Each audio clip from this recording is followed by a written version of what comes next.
You need to do a fitting. You know there's something wrong, but where do you start? Today for Tricky Thursday, I'm going to share with you the order of how to do a fitting, where to start, what tools to use, and what you should be looking at. Let's go.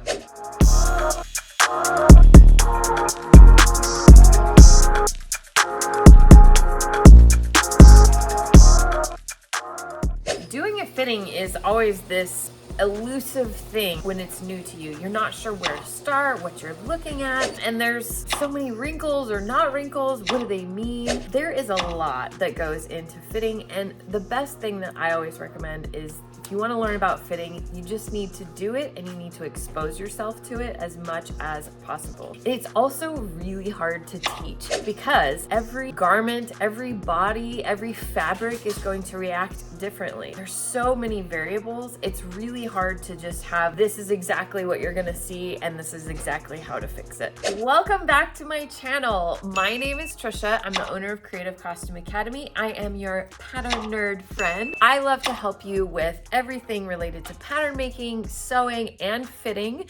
But don't get scared. We like to have fun here. We like to change it up here, make things a little bit different, and have fun with all of this. And we want you to start using these tips right away to start making your perfect fitting design. Today for Tricky Thursday, we're gonna talk about fitting. I know, it's a scary word. Stay with me. Fitting is a hard thing to teach, as I mentioned, but there is a method that people who fit all the time kind of fall into. So I wanna share my method with you. We're gonna be looking at where do you get started? What are the tools that you use in a fitting? What's the order of what you're looking at and what do things mean? Let's get into it. First, let's talk about the tools that you would need.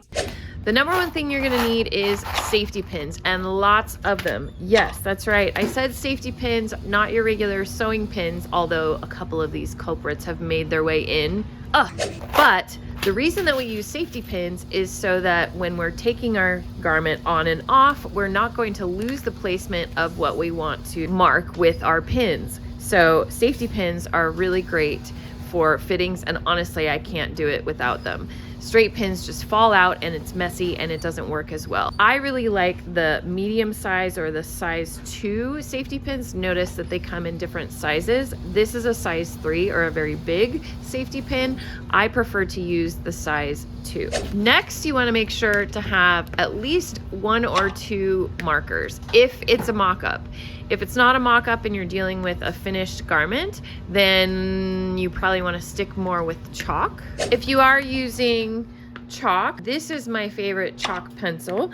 I'll try to put a link down below. The reason I like this chalk pencil is it comes with lots of different colors. So just like having the 2 options of marker, if you're doing a mock-up and you can draw all over it, with the chalk, you have different options of color as well. Tailoring chalk is also an option. It comes like this.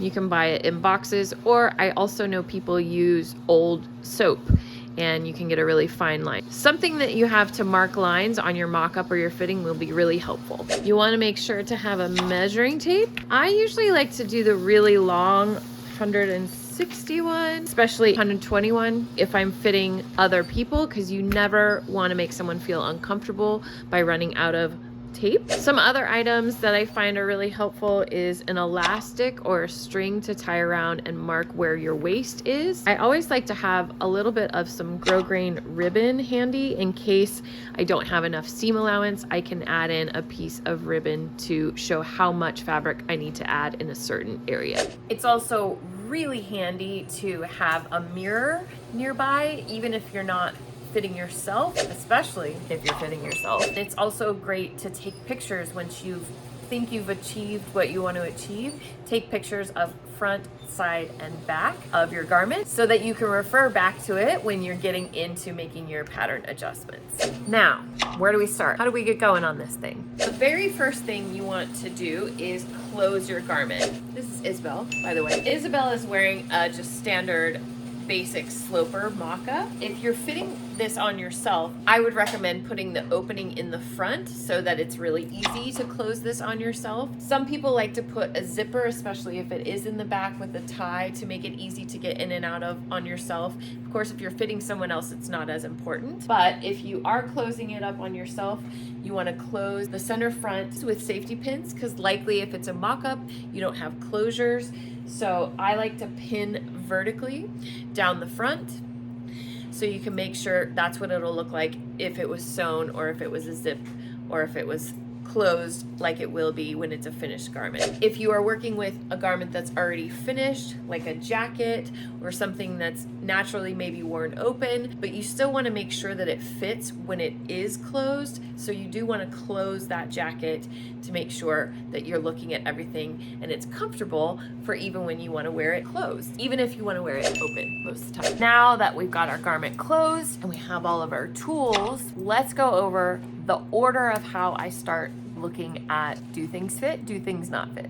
When you're looking at a bodice or anything on the top half, the first thing that I'm looking at is the chest sitting in the right place. Is the bust level sitting in the right place? Is it way too high?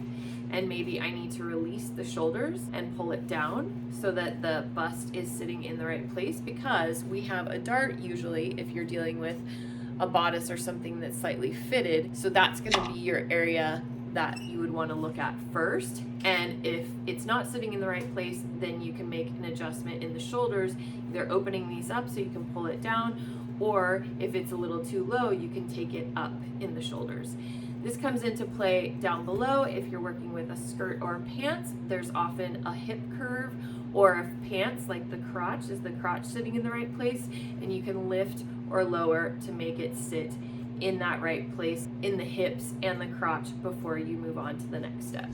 After I've made sure that I'm sitting in the right level, that my horizontal balance line, we can talk more about that later, is sitting in the right place, the next thing I want to look at is the circumference. Is this too big? Is it too small? If it's too big, can I pinch it out on both sides and start using those safety pins that I've collected to get to the right place? And you do want to pinch it out on both sides so that it's even when you're doing so, and that would be the same thing for the lower half as well. If it's too small and you're finding you need more space, hopefully you can open up these seams. There might be some extra seam allowance in there.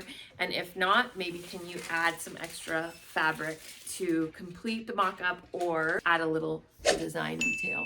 After you've checked the level and the circumference, the last thing that you want to look at is those details. Are you seeing any crazy wrinkles that don't make sense? Is your shoulder point hanging way beyond your shoulder, or is it way cut in? Is your neck too high? Is it too low? And then you would make note of what those adjustments are in those specific areas. And that's where the fitting gets real intense. As I mentioned in the beginning of the video, it's really hard to anticipate what kind of wrinkles you're gonna see on your fitting and what kind of things are going to come up for you depending on the garment that you're working on. So it's really hard for me to do in a quick YouTube video, show you all the things that you might see and tell you what to do with the wrinkles that you're seeing. My number one tip that I try to share with people is what you're looking for is, can I pinch a dart out somewhere, or is it too tight and I need to like open this up and add a dart somewhere? And that's kind of how I do it. I try to work with my fingers and smooth it out, and by pinching, you know, in this seam, does it get me what I'm trying to get? And use that theory of, am I pinching some away? If I smooth it over to here, does that make it better? And just move with it. Try pinning it in a way that you think might work, and then if that doesn't work, unpin it and try it in a different way. And then hopefully you will get it to look the way and feel the way that you are trying to achieve with that design. The reason that I say it's good to have two different colors of either markers or chalk when you're doing a fitting, because if you want to make changes, say you want your dart or your bust point to move to a different position, you could mark it right on to your mock-up. Be careful not to get it on your undergarments or on your dress form if you're using markers. You can set a new point and then draw in where you want seams to go, where you want changes to be made. If you want a neckline to come down, you can draw that neckline in. Say you look at it and you decide, you know what, that's not really working for me. I want to change that line. That's where color number 2 comes in. You can say, you know what, I thought the red line was going to be good. After looking at it, I don't like that red line anymore. So I'm going to go with the black line, and that's the line that I'm going to go with. So that's why I suggest that you have 2 colors, because you never know what's going to happen in a fitting. It gets wild sometimes. My number 1 tip when doing a fitting, especially if it's a mock-up, which is why I love mock-ups, work with your mock-up until you get to where you're trying to go. So if you need to take it in a bunch, if you need to cut away somewhere, if you need to add in some extra fabric or some extra seam allowance, maybe try stitching those adjustments in, basting them in, trying it back on, see if it works for you. Mark all over it, cut all over it. This is why I love mock-ups. Of course, you can't take quite that liberty with something that's finished, but if you work with your mock-up until it looks and feels the way that you want it to look and feel, then it makes it really easy to transfer that information back to the pattern, because you have figured out, it's kind of like, I like to think of fitting like draping in a way. You got the first pattern to get close to what you're looking for, and then you use the fitting to make the fabric and make it fit the way that you want it to fit, and then you can transfer that information back to your pattern. This is the very tippity top of the iceberg when it comes to fitting and making pattern adjustments, but hopefully you found it helpful and it'll help you alleviate some of that fear and get just started with fitting. If you really want to learn more about fitting and what do you do after the fitting, how do you make those pattern adjustments, I am very excited to tell you about our special boot camp that we only offer a couple of times a year that's coming up very soon. It is called Fit-abulous Fit Bootcamp. It's a 5-day fitting bootcamp, all about fitting, more in-depth detail about what I shared in this video here. Shows you how to do a fitting on yourself.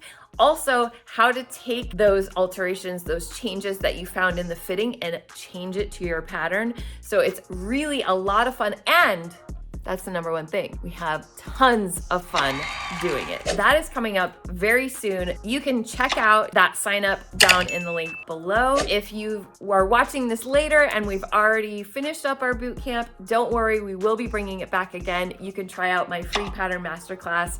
In the meantime, you can always join us over at Pattern Making Academy. You can find more information about that at learnpatternmaking.com and start learning right away about pattern making and fitting. And then, very near and dear to my heart, my private community. If you are all in, you want to surround yourself with people who love pattern making, who know tons about fitting, and get the answers to all of your questions right away, direct about your projects. My private community, the Pattern Place, is only open a couple of times a year, and we are about to open the doors again very soon. If you are watching this live, there's a very special deal going to our wait list, where they will get the only discount that I'll be offering for this time when the doors open. That will be happening very soon. You want to jump on that wait list down below to make sure you get in on that special deal for the Pattern Place, so you can join us with all the other pattern nerds and learn all the things fitting and sewing. Just know that by being on the wait list, it only gives you an opportunity to win those bonuses and to get that discount. You do not have to purchase or sign up with us, but we only offer this a couple of times a year. So if you're wanting into the Pattern Place community, now is the time. Anyway, thank you so much for watching. I really appreciate you. Remember to do all the things, the likes, the subscribes, the sharing. We love that, and I will see you in the next one.